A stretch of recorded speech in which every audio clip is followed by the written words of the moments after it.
C'est là que tout a commencé. Le 12 juin 2014, 3 adolescents israéliens ont été enlevés à cette intersection alors qu'ils tentaient de faire de l'autostop. S'en est suivi une quête de 18 jours menée par une unité de pisteurs. Le sergent-major M est l'un d'entre eux. Il a souhaité garder l'anonymat et raconte le début de la traque. Les garçons sont entrés dans le véhicule, ils pensaient qu'ils les emmèneraient à Beth Shemesh. Mais ils ont peu à peu compris qu'ils étaient montés dans le mauvais véhicule. Ensuite, les terroristes ont tenté de semer leurs poursuivants, se dirigeant vers le centre d'Israël. Le chemin de la voiture a ensuite été retracé. Cette route a été empruntée par les Palestiniens ayant enlevé les adolescents.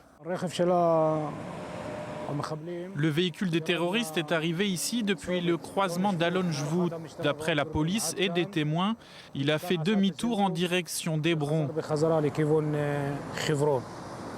Ce soldat est un bédouin, comme la majorité des pisteurs de son unité. L'unité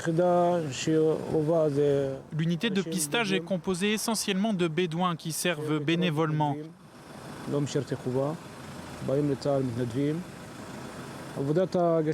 Nous opérons par reconnaissance visuelle. Nous recherchons par exemple des traces, des empreintes que nous pouvons suivre sur de longues distances.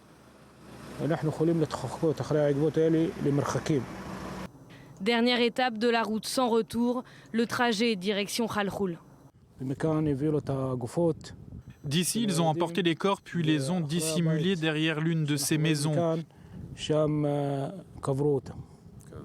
Ils ont été enterrés de manière très cruelle, empilés les uns sur les autres. On a fini par les retrouver sur un terrain qui, comme il s'était avéré plus tard, appartenait à l'un des ravisseurs.